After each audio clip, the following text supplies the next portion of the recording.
Halo teman-teman semua, balik lagi bersama Story 3M dalam kelanjutan alur cerita manhwa yang berjudul Orang Asing di Pinggiran.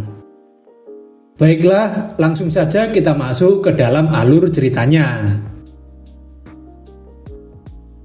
Melanjutkan chapter sebelumnya, di mana Minjeon dan Jungpal sedang mengejar seseorang yang menyelinap masuk ke dalam rumah Daejeon. Minjeon dan Jungpal akhirnya menemukan pelaku yang ternyata merupakan anggota dari organisasi kriminal berkemampuan, yaitu Human Society. Meski pelaku mencoba untuk melarikan diri, namun Minjeon berhasil mencegah orang itu untuk kabur menggunakan Warp Magic. Sang pelaku diminta untuk memberikan informasi yang berguna, namun sayangnya pria itu enggan menceritakan apa yang dicari di rumah Daejeon. Alhasil, Minjeon menggunakan Happy Bug dan membuat pelaku merasakan kenikmatan luar biasa hingga pelaku sendiri berbicara apa yang ia ketahui. Tapi dari semua informasi itu, Minjeon dan Jungpal cukup terkejut karena klien yang meminta menyusup ke rumah Daejeon adalah seekor naga. Ras naga dikenal sebagai makhluk kuat yang menjadi makhluk kelas atas di bumi hanya dengan satu generasi saja, dan seringkali orang yang menyinggung naga tiba-tiba menghilang tanpa petunjuk. Ras naga adalah makhluk paling berpengaruh yang mengendalikan masyarakat dengan kekayaan dan kekuasaan yang luar biasa dengan bertindak sebagai pengendali boneka. Jungpal menanyakan apa langkah mereka selanjutnya, tapi Minjeon ingin menanyakan beberapa pertanyaan lagi pada pelaku terlebih dulu. Setelah mengumpulkan semua informasi dari pelaku, Minjeon memanggil para polisi untuk menangkap salah satu anggota Human Society itu. Minjeon juga memberitahu polisi apa yang sebenarnya terjadi dan memberikan rekaman apa yang ia dapatkan jika polisi masih tidak mau mendengarkan ucapannya. Jungpal menanyakan apakah orang itu akan dalam keadaan seperti itu terus, dan Minjeon mengatakan pria itu pasti akan menurut karena dia ingin menikmati sensasi menyenangkan seperti sebelumnya. Minjeon menambahkan jika melaporkannya pada polisi dan menangkapnya adalah pilihan yang tepat untuk saat ini. Jungpal menanyakan lagi bukankah biasanya mereka akan langsung mati, tapi Minjeon mengatakan itu masih 50% kemungkinan apabila polisi bisa memberikan perawatan yang tepat.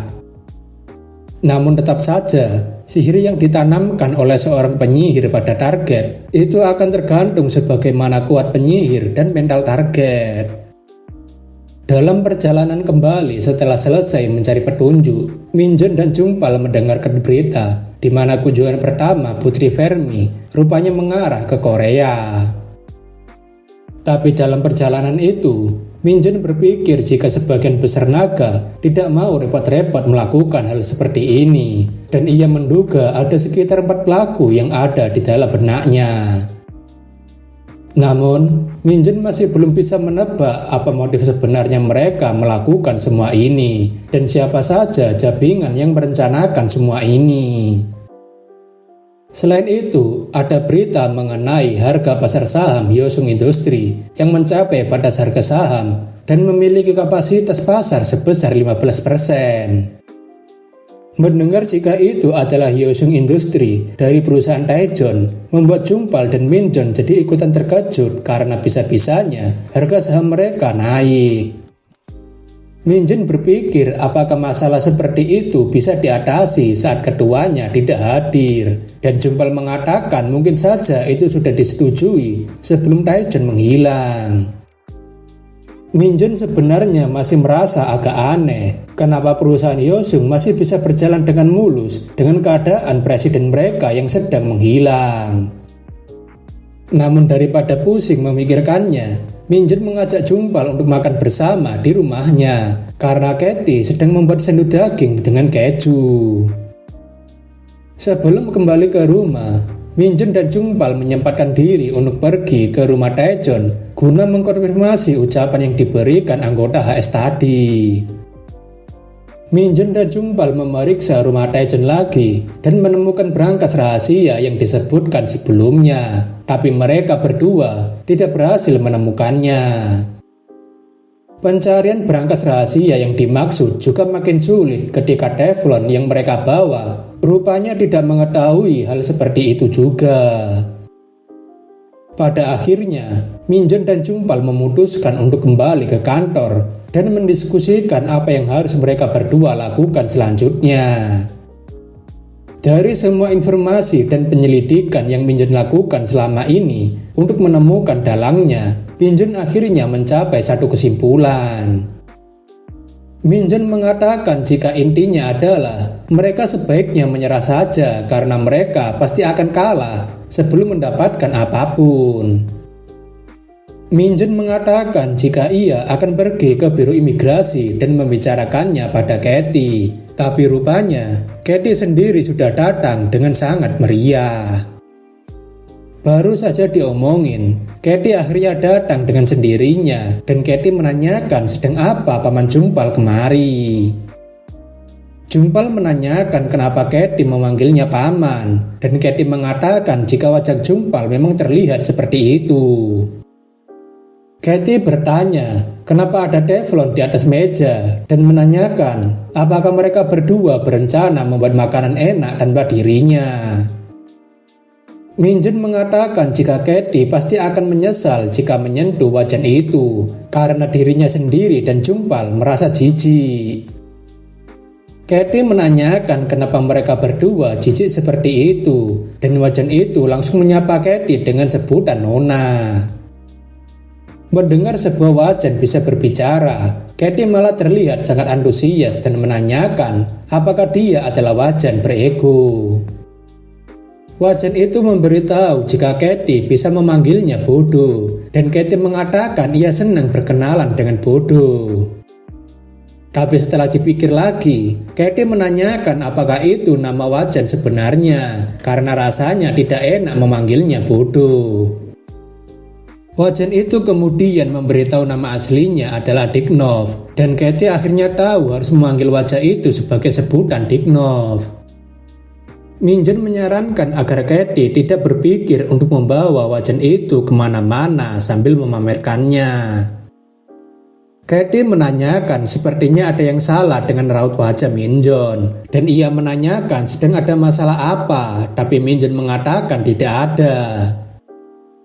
Katie rasa jika Minjeon dan Jungpal sedang mengalami suatu masalah, jadi ia senang karena dirinya membawakan alkohol hari ini. Minjeon mengatakan tidak usah karena ia sedang tidak ingin mabuk. Begitu juga dengan Jungpal yang menolaknya karena ia harus menyetir. Akan tetapi, Katie masih berusaha untuk menarik perhatian Minjeon dan Jungpal karena ia membawakan Kingsley Aston yang berusia 37 tahun.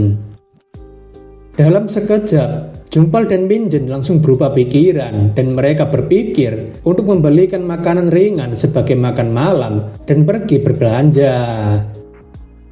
Malam itu juga, Minjeon, Jungpal, dan Katie berpesta kecil-kecilan sambil meminum alkohol dan memakan makanan ringan. Setelah pesta kecil-kecilan itu selesai, akhirnya Minjeon berbaring di atas kursi, tapi ia merasa seperti sedang sekarat. Minjeon berpikir apakah ia sedang diracuni, tapi ia merasa bukan itu masalahnya, karena ia hanya sedikit mabuk. Sembari berjalan di alam bawah sadarnya, Minjeon bertanya kenapa ia sampai mabuk dan berpikir mungkin itu karena putra mahkota Kekaisaran Gram yang memaksanya. Tapi ia ingat jika itu sudah 250 tahun yang lalu. Hal itu juga mengingatkannya ketika ia ingin melawan seorang nekromancer sendirian karena ia memiliki kutukan. Tapi Minjeon rasa itu terjadi ketika dirinya masih baru memulai pekerjaan dan masih lemah. Tapi saat ini, Minjeon menyadari jika dirinya harusnya berada di bumi dengan nama sebagai Ye Minjeon, dan Minjeon akhirnya terbangun dari mimpinya. Dalam keadaan yang tidak karuan, Dongchul menyapa Minjeon dengan ucapan selamat pagi, tapi Minjeon mengatakan seharusnya ini bukan pagi lagi. Dongchul rupanya memberikan surat pada Minjeon karena ada pemberitahuan bahwa Jenkinson meminta kehadirannya hari ini dan sepertinya sesuatu pasti telah terjadi. Minjeon tentunya langsung bergegas mengunjungi kantor Jenkinson setelah diundang dan beberapa pengawal terlihat sudah bersiaga untuk kedatangan Minjeon. Minjeon punya firasat mungkin saja Jenkinson memanggilnya karena apa yang ia temukan bersama dengan Jungpal kemarin. Setibanya di ruangan kerja CEO, Minjeon disambut oleh seorang wanita bernama Blair yang merupakan kepala sekretaris Jenkinson.